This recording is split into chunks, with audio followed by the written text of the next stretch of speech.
আসসালামু আলাইকুম ভিউয়ার্স, আজকে আমি আপনাদের সাথে 7 থেকে 8 বছরের এই সিম্পল বেবি কুচি দেওয়া ফ্রকটি কাটিং ও সেলাই শেয়ার করব। তো চলুন কথা না বাড়িয়ে দেখা যাক। তো স্কিপ না করে পুরো ভিডিওতে দেখবেন আশা করি। তো আমি এখানে বডির কাপড়ের জন্য 2 পাট কাপড় নিয়েছি, এটাকে ভাঁজ করে নিলাম। তো এখানে 4 পাট হলো। তো বন্ধ সাইড আমার পাশে আর খোলা সাইডটা বাইরের দিকে। তো এখন গলার মাপটা নিয়ে নিচ্ছি। তো গলা আমি 2.25 ইঞ্চি পরিমাণ নিলাম আর গলার লম্বাটা নিলাম 5 ইঞ্চি। তো আপনারা আপনাদের বেবির মেজারমেন্ট অনুসারে গলার মাপটি নেবেন। এরপর নিচের সাথে উপরের অংশ মিলিয়ে দিলাম এবং কাঁধ আমি 3 ইঞ্চি পরিমাণ নিলাম। এখন আমি আর্ম হোলের মাপ নেব। তার আর্ম হোলের জন্য আমি 5.5 ইঞ্চিতে মার্ক করে দিলাম। এরপর নিচের সাথে উপরের অংশ মিলে আর্ম হোলে শেপ করে নিলাম। এখন বডির লম্বার মাপ নেব। তো বডির লম্বা আমি 11 ইঞ্চি পরিমাণ নেব।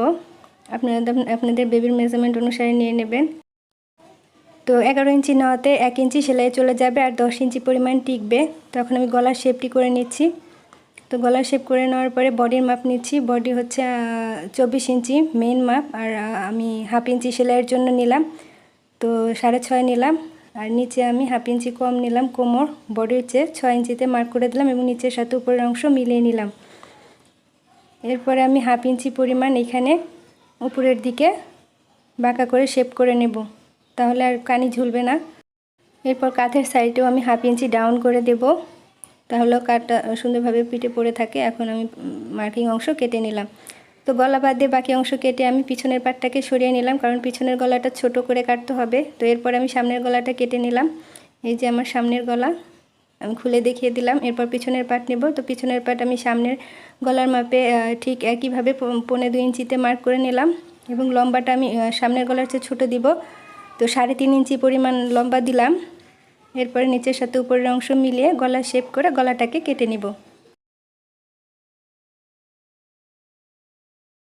তো এই তো আমার পিছনের গলা। তো এটাকে আমি মাঝ বরাবর কেটে আলাদা করে নেব, যেহেতু আমি চেন লাগাবো এই জন্য কেটে 2 ভাগ করে নেব। তো আমি চেনের পট্টি কেটে নিয়েছি। তো এটা 1.5 ইঞ্চি পাশ হবে আর লম্বা বডির সমান।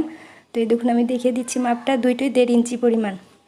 এরপর আমি নিচের কাপড় নিয়ে নিলাম। তো এখানে 2 পাট কাপড় আছে নিচের অংশের জন্য। তো পাশে আছে 30 ইঞ্চি পরিমাণ আর এটা লম্বা আছে 26 ইঞ্চি পরিমাণ।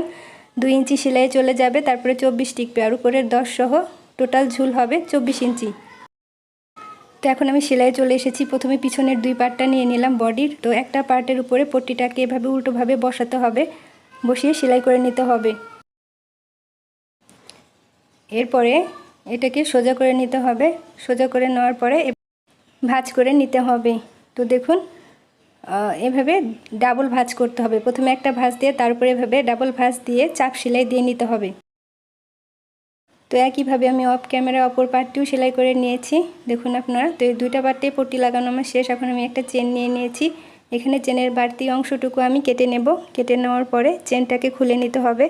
তো চেনটাকে এভাবে খুলে নিয়ে একটা পার্ট এভাবে বসিয়ে সেলাই করে নিতে হবে।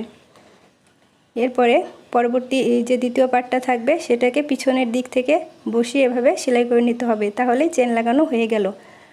তো দেখুন আমার চেনটি লাগানো হয়ে গেছে, আমি দেখিয়ে দিচ্ছি। এই যে এরপর নিচের দিকে চেনের বাড়তি অংশটাকে আমি কেটে নিলাম। এখন পিছনের পার্টের উপরে সামনের বডির পার্টটাকে রেখে কাঁধ সেলাই করে নেব এবং কাঁধে ডাবল সেলাই দিয়ে নিতে হবে।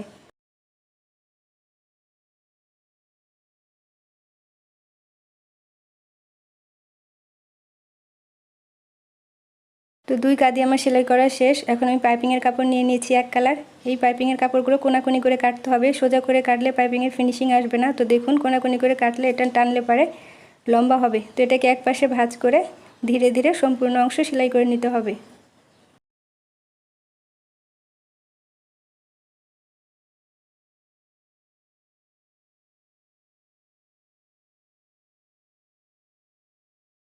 তো সেলাই করে নেওয়ার পর এভাবে ছোটো ছোটো কাট বসিয়ে দিতে হবে, তাহলে পাইপিংয়ের ফিনিশিংটা সুন্দর আসবে। সম্পূর্ণ গলাতে এভাবে ছোটো ছোটো করে কাট বসিয়ে নেবেন।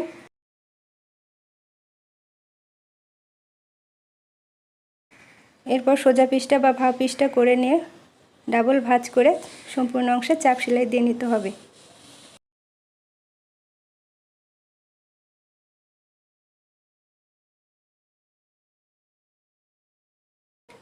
তো দেখুন আমার এই যে গলার পাইপিং লাগানো শেষ। একইভাবে হাতার উল্টো পাশে পাইপিংয়ের কাপড়টাকে সেলাই করে আটকিয়ে নিতে হবে।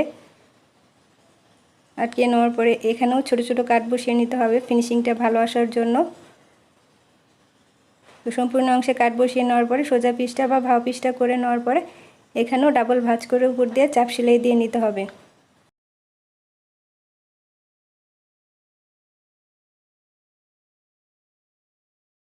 তো একইভাবে আমি অপর হাতেও পাইপিং লাগিয়ে নিয়েছি অফ ক্যামেরায়। এখন আমি নিচের পার্টটাকে বডির পার্টের উপরে উল্টো করে বসিয়ে নেব, বসিয়ে ভাবে ছোট ছোট কুচি দিয়ে নেব। তো সম্পূর্ণ অংশে ভাবে কুচি দিয়ে নিতে হবে। তো একইভাবে অফ ক্যামেরা আমি পিছনের পার্টেও কুচি বসিয়ে নেব এভাবে সেলাই করে। তো এই দেখুন কুচি দেওয়ার পরে কেমনটা দেখাচ্ছে।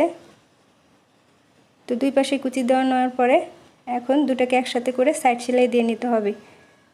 তো সাইড সেলাই দিয়ে নেওয়ার পরে নিচে চিকন করে ভাঁজ করে মুড়ি সেলাই করে নিতে হবে।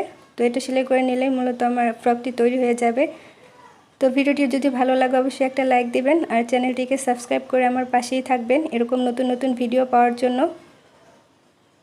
আর কেমন লাগলো ফ্রকটি অবশ্যই কমেন্টস করে জানাবেন। তো দেখুন আমার ফ্রকটি তৈরি হয়ে গেছে, এখন কতটা সুন্দর লাগছে। তো আশা করি অবশ্যই একটা লাইক দিবেন। তো আজ এখানেই শেষ করছি। আল্লাহ হাফেজ।